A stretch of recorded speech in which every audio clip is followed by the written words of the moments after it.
고린도전서 1장 18절에서 25절까지입니다.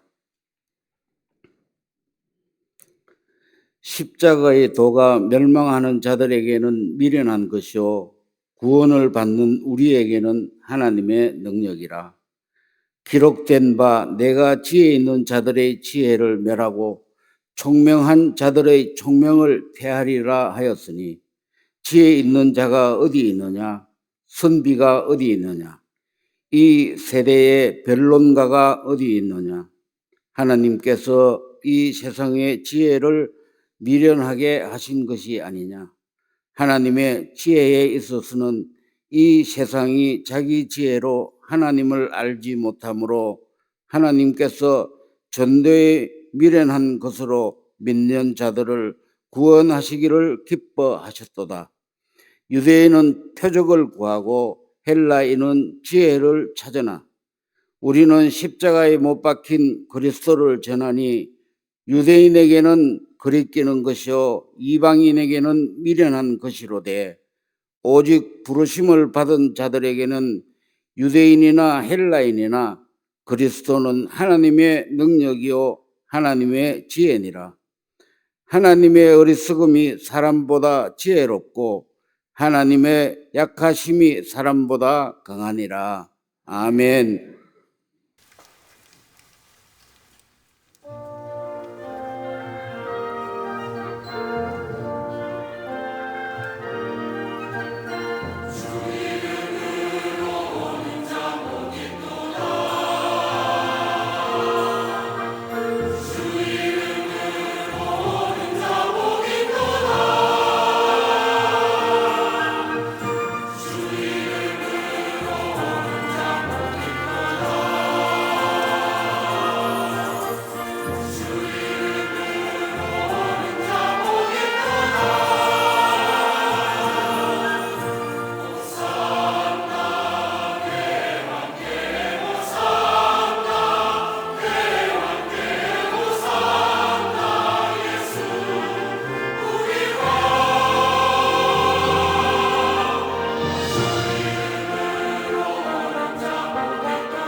갈리 성가대와 오케스트라의 귀한 찬양에 감사합니다. 고맙습니다. 오늘 본문의 말씀은 바울이 전도여행을 하다가 헬라의 수도인 아덴이라는 도시에 도착하게 됩니다. 이 병행구의 말씀이 사도행전 17장 말씀에 있습니다. 그 아덴에 도착한 바울, 저 파르테논 신전 밑에 아레보가라고 하는 광장이 있는데 거기는 소크라테스의 제자들과 아리스토텔레스의 제자들이 모여 저 신은 어떤 존재이냐, 신은 누구냐라고 논쟁하던 장소입니다. 저들 가운데는 공기가 신이요, 저들 가운데는 물이 신이요, 저들 가운데는 불이 신이라고 해줬던 저들 앞에 바울은 나타나 저들과 함께 이야기하며 자신이 믿는 하나님이 어떤 하나님인지, 자신이 만난 예수가 어떤 예수인지 저들과 논쟁하며 저들을 전도하려고 합니다. 한참이나 자신이 믿었던 하나님, 자신이 섬겼던, 자신을 새롭게 했던 예수 그리스도, 그를 설명합니다. 바울의 생애를 보면 나름대로 헬라의 철학을 공부했던 사람입니다.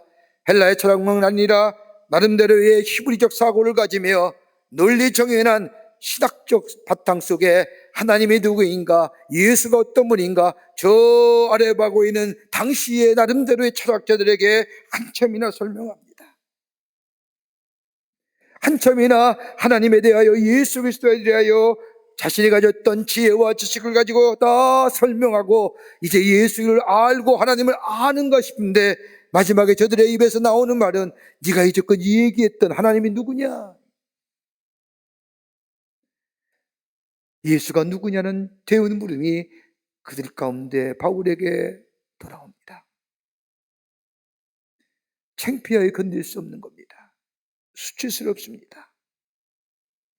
자신만만했던 바울, 그 누구보다도 하나님에 대해 많이 알고 있다고 자신했던 이 바울, 부활의 주님을 만난 경험도 하나님에 대한 아는 지식도 한순간에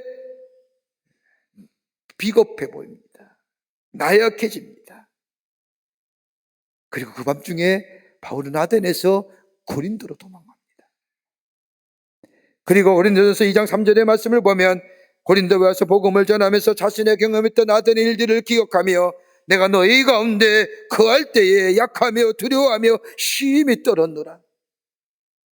복음 앞에서 두려움도 죽음도 불사했던 사람, 복음을 위해서 핍박을 받는다는 것 아무렇지 않게 생각했던 이 바울, 하나님의 나라의 복음, 하나님에 대하여 예수 그리스도를 당하여 자신의 나름대로 지혜와 지식을 가지고 철학적 방법으로 정명했던 이 바울, 그러나 실패하고 말았을 때에 자신은 비겁하고 나약한 존재가 되었다고 고백하면서 고린도전서 2장 2절의 말씀을 보면 내가 이제는 예수 그리스도와 그의 십자가에 못 박힌 것 외에는 아무것도 알지 아니하기로 내가 작정하노라.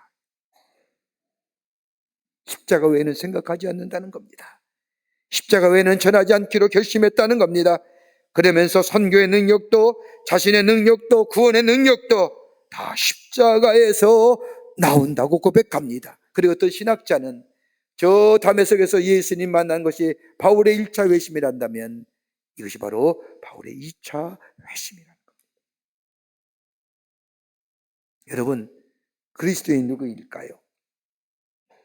예수를 믿는다는 것이 무엇을 말하는 걸까요? 예수를 배우는 겁니까? 예수를 따르는 겁니까? 예수를 본받는 겁니까? 여러분, 예수를 따르고 예수를 배우고 예수를 본받는 것도 중요하지만 참된 그리스도인의 삶은 다름이 아니라 신비로운 체험을 가진 사람들, 이 시크릿, 비밀스러운 체험들, 하나님과 나만이 갖는 체험들, 신비로운 체험과 함께 살아가는 사람이 바로 그리스도인이요, 이 신비로운 체험이 다름이 아니라 십자가의 체험을 가지고 사는 인생. 여러분, 어떤 체험일까요? 내가 그리스도와 함께 십자가에 못 박힌 것, 이 고백이 있는 사람들. 갈라디아 5장 20절에 24절의 말씀을 보면 저 정과 욕심을 십자가에 못 박았느니라. 예수 그리스도가 십자가에서 죽으실 때에 나 또한 내 정과 욕심을 십자가에 못 박은 사람들, 이 신비로운 체험이 있는 사람들.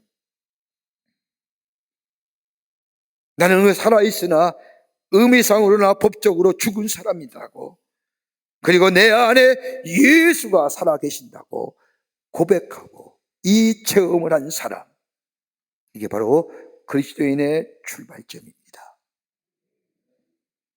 예수 그리스도가 십자가에 죽으심으로 우리를 하나님의 자녀라 시그니처란 서명한 이 십자가의 놀라운 은혜, 그 십자가가 무엇일까요? 십자가는 어떤 의미가 있을까요?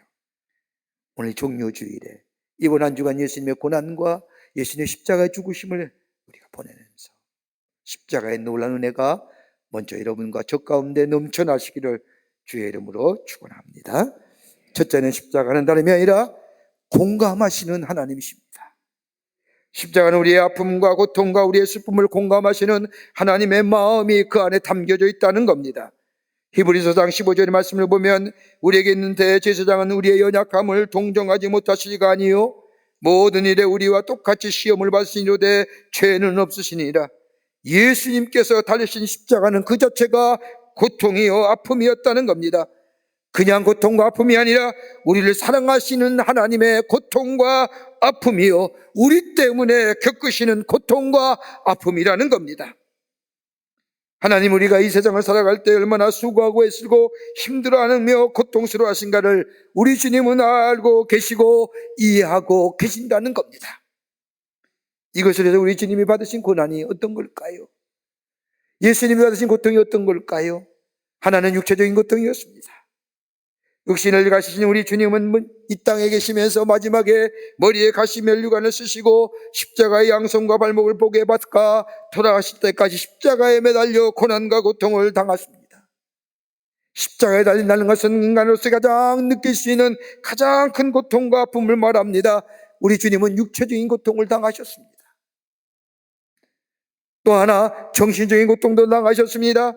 우리 주님은 십자가에 달리는 육체의 고통과 더불어 정신적인 고통을 당하셨는데 그건 다름이 아니라 사랑하는 제자들에 의하여 팔려주셨고 예수님과 함께 하겠다고 공언했던 제자들이 예수님의 얼굴을 피하여 도망하였던 제자들의 모습을 보면서 극도의 배신감과 외로움을 느끼는 이 정신적인 고통을,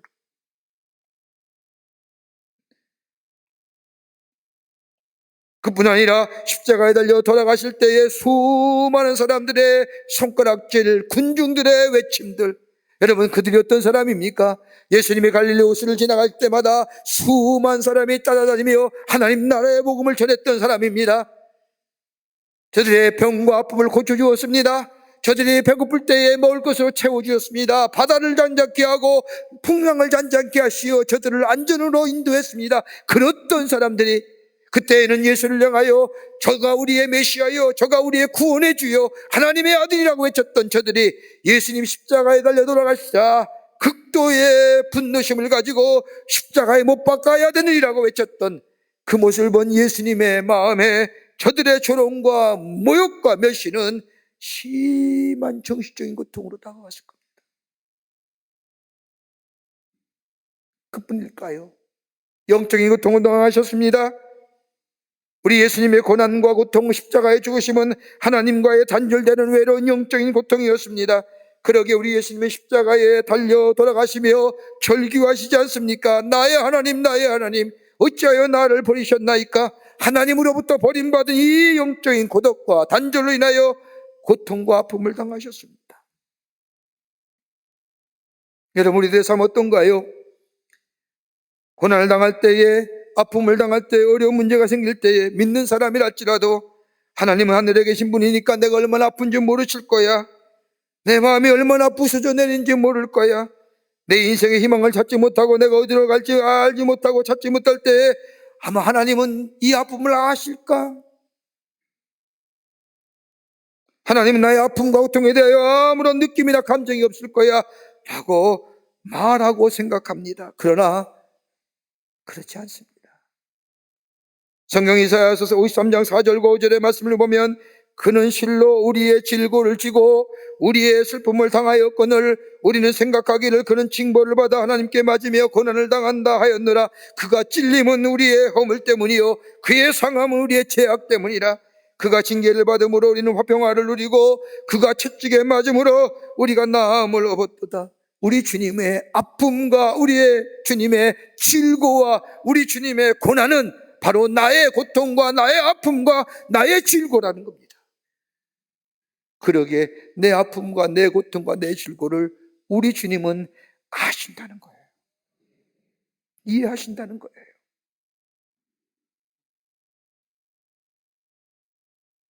엘리자베스 에어리치라고 하는 사람이 쓴 책 가운데 고통은 헛되지 않아요 라는 책이 있습니다. 이 사람은 짐 엘리엇이라고 하는 사람과 결혼한 아내입니다. 그녀가 짐과 결혼한 지 27개월 만에 남편의 짐이 저 에콰도르의 저 와우 가족 속에게 복음을 전하다가 식인종이 그에게 잡혀서 죽습니다.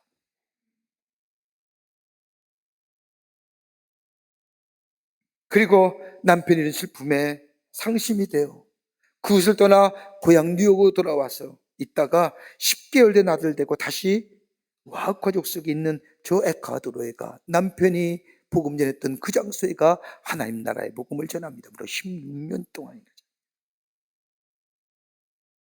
고난 속에 하나님 나라의 복음을 전합니다. 그녀가 복음을 전함이 인하여 와우 가족 속에 목사가 나오고 선생이 나오고 의사가 나오고 와우 가족 속의 모든 사람이 다 복음을 받아들입니다. 어느 정도 복음의 열매가 맺어준 후에 이 엘리자베스는 고향으로 돌아옵니다. 복음에 대한 열매는 있지만 삶에는 지침과 고달픔이, 어려움이, 그리고 저 선교지에 있을 동안 자신의 삶 속에 일어난 일들에 대하여 이해할 수 없는 일들, 그로 인하여 심한 상실감이 있을 때에 이 엘리자베스는 한 사람을 만납니다. 신학자입니다. 삶의 그를 만날 때마다 삶의 안식처 같았고 자신의 삶을 이해해 주는 것 같아 재혼을 합니다. 그런데 재혼한 지 2년 만에 믿었고 안식처 같던 남편이 암으로 세상을 떠납니다. 하나님에 대한 열정과 열심을 가지고 있었습니다. 그럼에도 불구하고 그의 삶에는 고통과 아픔의 연속이었습니다. 자신이 이해할 수 없는 자신의 고통, 자신의 아픔. 그녀는 고백합니다. 하나님 지금 행하시는 일 마음에 들지 않습니다. 이해할 수 없습니다. 그러나 받아들이겠습니다. 왜냐고요? 당신이 나를 믿으라고 했기에, 나와 함께 걷자고 했기에 일단 믿겠습니다. 그렇게 고백한 후에 깊게 기도하며 묵상하는 중에 십자가에서 독등하시는 주님을 통해 주님의 음성이 들려옵니다. 나도 너와 함께 고통을 당하였다. 깜짝 놀랍니다. 내 고통과 주님의 고통은, 주님이 하신 것은 별개의 문제를 않는데 주님이 내 고통, 나도 너와 똑같이 저 에콰도르에서 저와 가족 속에서 같이 당하였다고 말씀하는 겁니다.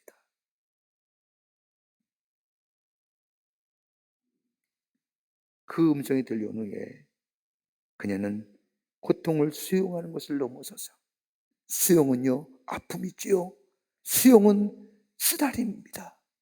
그걸 넘어서서 그 고통에 감사할 수 있었다고 고백합니다. 그뿐 아니라 그녀는 힘들고 어려운 순간이 올 때마다 십자가를 바라보면서 자신의 삶 가운데 이해할 수 없는 일들이 놓일 때마다 십자가를 바라보면서 그녀는 한 걸음 한 걸음 믿음으로 걸었고, 삶의 있어서의 더 이상 삶의 의욕이 사라질 때에 십자가를 바라보면서 나를 아시고 나에게도 지금 말씀하시며 나를 붙드시는 주님과 함께 따라갔다고 자신의 삶의 여정을 고백하는 것을 읽을 수가 있습니다. 여러분, 살아간다는 게 그렇게 쉬운 일은 아니지요. 살면 살수록 삶의 무게가 버거움을 느끼지 않습니까? 그러게 시편 95편의 모세의 고백처럼 인생의 삶은 수고와 슬픔밖에 없는 삶의 여정, 살아갈수록 인생의 짐이 무겁고 어렵고 힘이 겨운 우리들의 삶. 그런데 우리는 우리 혼자의 인생의 여정을 걸어가는 것이 아니라 오늘 우리 주님이 함께 하신다는 겁니다. 내가 너의 고통과 내 아픔과 내 슬픔을 안다는 겁니다.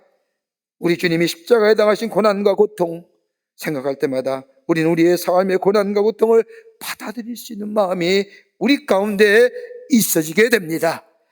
받아들이는 것뿐만 아니라 그걸 넘어설 수 있는 능력이 우리 가운데 있게 됩니다. 이것을 가리켜 바울은 십자가의 능력이라고 얘기합니다.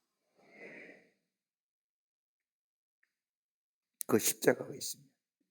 우리는 넉넉히 새롭게 길을 열어가시는 하나님의 놀라운 능력의 역사를 발견하며 그 길을 따라가는 하나님의 백성의 삶으로 살아가게 됩니다.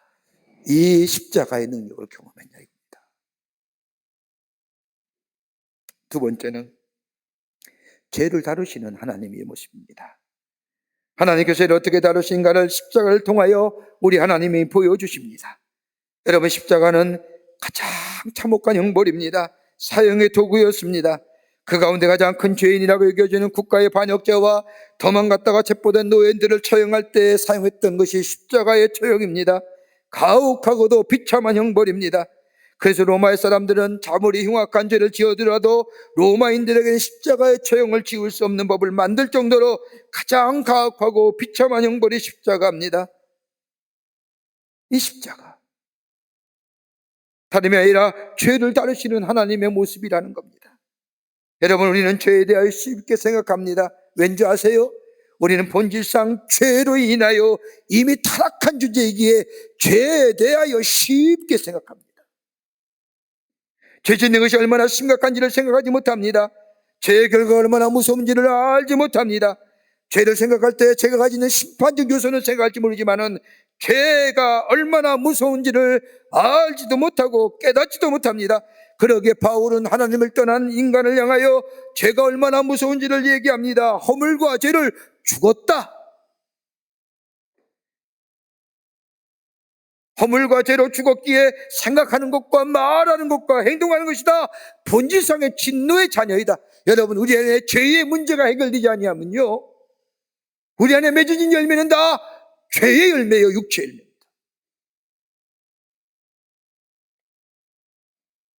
그러기에 허물과 죄로 인하여 진노받을 수밖에 없는 우리의 존재, 진노에 합당한 우리의 삶, 이걸 가리켜서 뭐라고 얘기하면 명사형으로 죄인입니다. 그리고 죄의 결과는 반드시 사망이라고 말합니다. 죽음으로 끝나는 것이 아니라 죽음 위에 심판을 받고 영원한 형벌 가운데 들어가는 것이 죄의 무서움입니다. 여러분, 가장 대표적으로 잘 나타내는 말씀이 시편 51편의 다윗의 고백입니다. 왜 계시지요? 다윗은 그 당시에 모든 왕들이 하는 일들을 다 했습니다. 남의 아내를 빼앗는 것, 남의 아내 신하를 취하의 아내를 취하는 것, 그 당시에 왕들이 하는 일반적인 일들입니다. 그런데 이것이 다윗에게 큰 죄가 되었은 다름이 아니라 다윗은 하나님의 뜻을 따르는 사람입니다. 하나님의 종입니다. 그런데 하나님의 뜻을 따르지 아니하고 하나님의 말씀을 거역하고 자신이 자신의 삶의 주인 되어 살게 됩니다. 이러할 때에 나단이라는 선지자가 다윗에게 찾아와서 그가 얼마나 잘못됐던 것을 지적하게 될 때에 다윗은 비로소 깨닫습니다. 죄가 죄인 줄 모르고 죄를 먹고 마시고 살았다는 사실. 그리고 지은 죄가 뭐예요? 지은 51편입니다. 51편은 회개의 시라고 말합니다. 이 회개의 시 안에는 죄가 내게 무엇을 빼앗아 갔는가를 분명히 말합니다. 하나는 뭡니까? 내 인생이 추해진다는 겁니다. 또 하나는 더러운 존재가 된다는 겁니다. 인생을 살아갈 때에 필요할 지혜를 잃어버릴 뿐만 아니라 내가 어디로 가야 할지 방향성을 놓치게 한다는 겁니다. 죄가 없어지거나 반감되는 것이 아니라 그대로 살아서 내 속에 남아있는 것이 죄라는 겁니다. 더 나아가 죄는 내 인생의 기쁨과 즐거움을 앗아가 버립니다. 자원하는 마음이 사라지고 구원의 즐거움을 잊어버리게 합니다. 성령을 거두어감으로 인하여 일마다 때마다 도우시는 공급하시고 인도하시는 하나님의 귀한 역사를 받지 못하게 만듭니다. 사명을 잊어버려 공허한 삶을 살게 합니다. 하나님의 긍휼과 자비하심을 받을 수 없는 존재로 만들어줍니다. 그리고 예배할 수 있는 기쁨과 자격을 잊어버리게 합니다.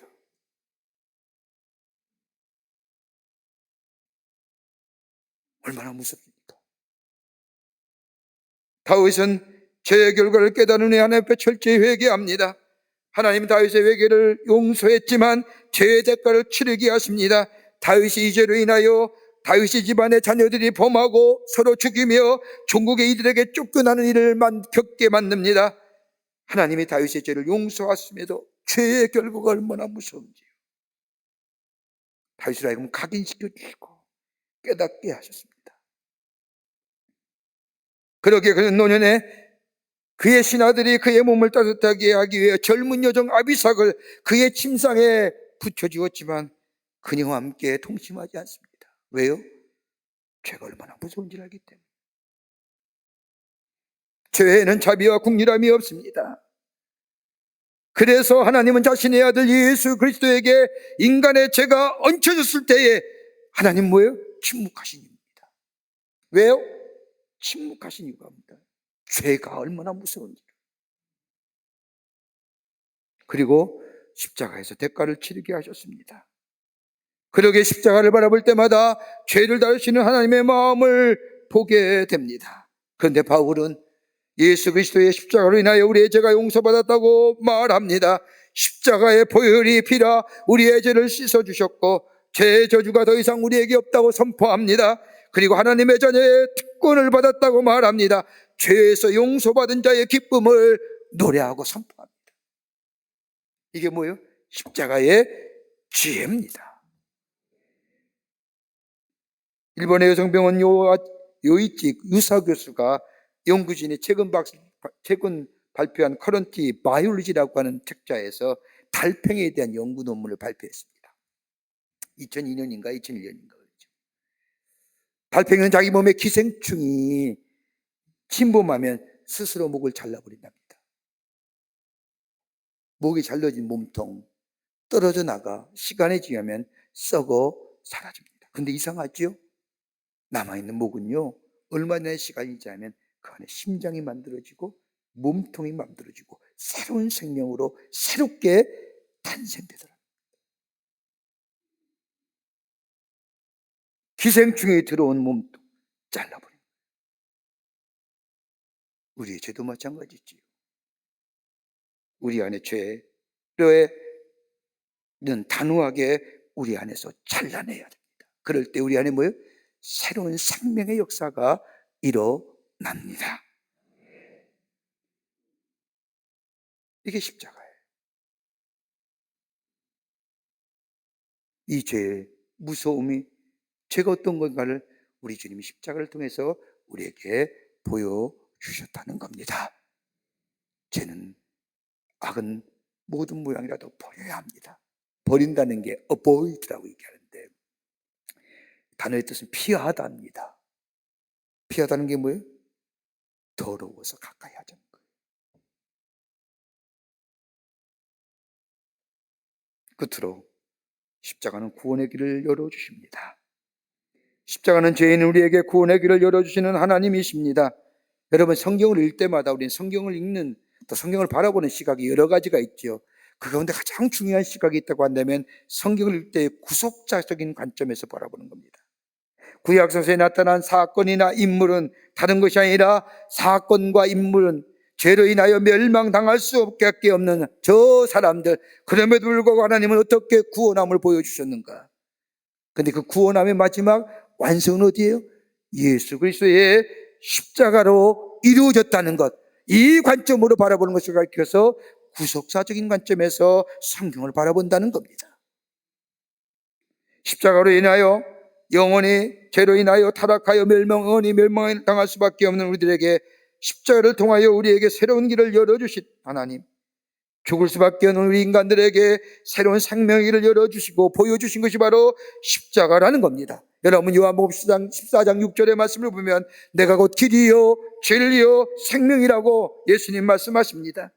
여러분 우리 인생의 여정을 걸어갈 때에 우리의 길이 끊어진 것 같은 처절한 어려움이 겪을 때가 얼마나 많습니까? 우리가 우리 인생을 살아갈 때 방향과 잊어버릴 때 기준을 잃어버릴 때가 얼마나 많습니까? 그런데 우리 주님은 내가 곧 길이요 진리요 생명이란 말씀은 다름이 아니라 우리 주님이 우리의 인생의 기준과 방향이 되어줄 뿐 아니라 진리가 되어주신다는 말씀입니다. 우리가 우리 인생을 살아갈 때 우리의 생명이 꺼져가며 생명이 사라질 때 우리 주님이 우리에게 생명이 되어 주신다는 말씀입니다.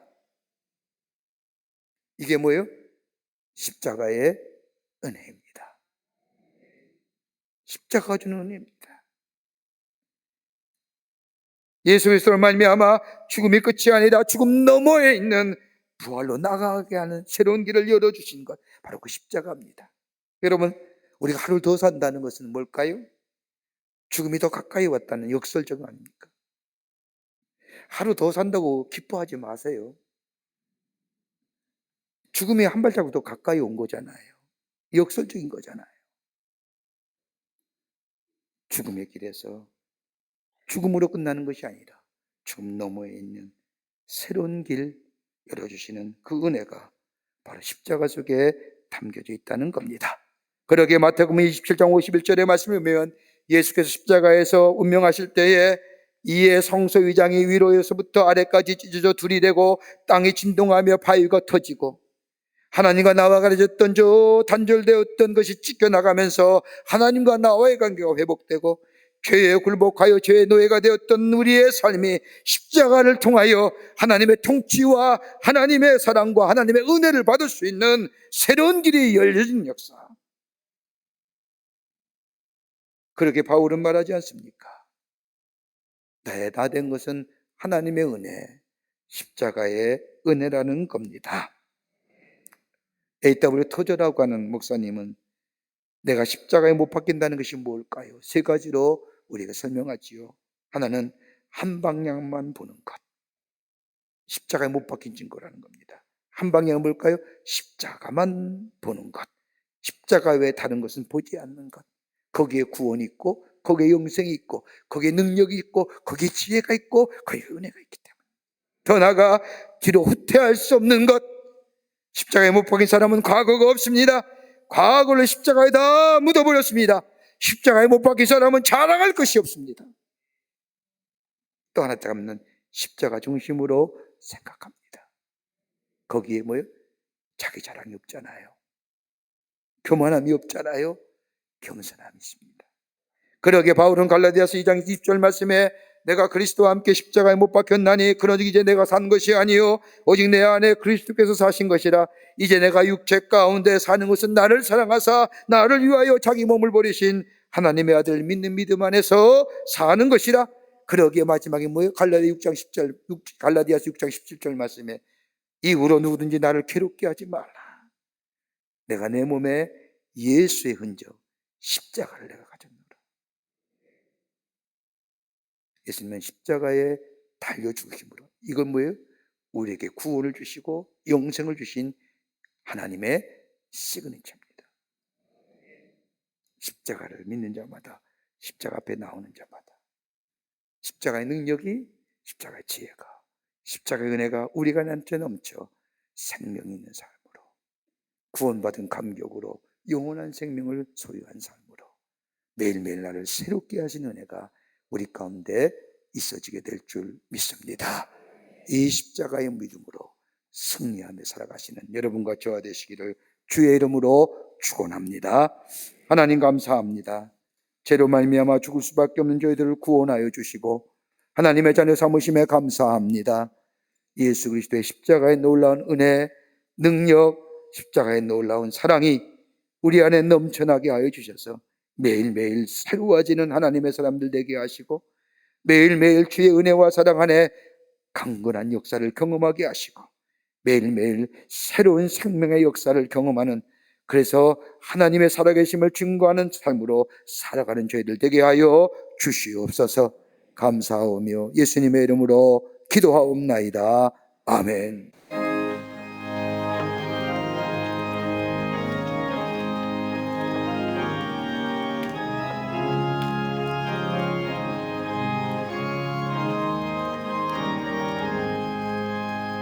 큰 죄에 빠진 나를 주의 수고지사 그 넓은 품에 다시 품으시는 저 바다보다 깊고 저 하늘보다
계신 사랑의 만백성 위하여 그 십자가의 고난 다 받으셨으니 계속 죄 많은 성도 그 소리 함께 높여 온 천지를 이루고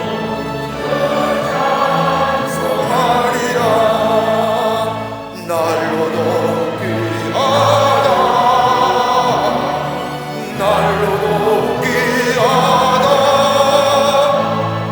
한이 없이 넓은 우리 주의 사랑, 날로도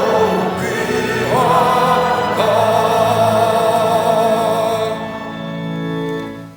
지금은 우리 주 예수 그리스도의 크신 은혜와 하나님 아버지의 영영할 수 없는 사랑하심과 성령의 인도하심과 동행하심과 내재하심이 거룩한 주의 날 인류 구원을 위하여 낙이 타고 예루살렘 성에 올라가신 이 종료주일에 주의 전에 나와 하나님 앞에 예배하며 십자가의 능력과 십자가의 지혜와 십자가의 은혜 안에서 새로운 생명의 삶을 살기로, 그리고 그 놀라운 십자가 은혜를 증거하는 삶으로 살기로 결단하고 저 세상을 향하여 나아가는 우리 모든 광림의 권속들과 영상을 통하여 이 예배에 참여한 모든 이들 위해 주께서 지금으로부터 영원토록 함께 하시기를 간절히 축원하옵나이다. 아멘. 좋으신 하나님, 좋으신 하나님, 참 좋으신 나의 하나님.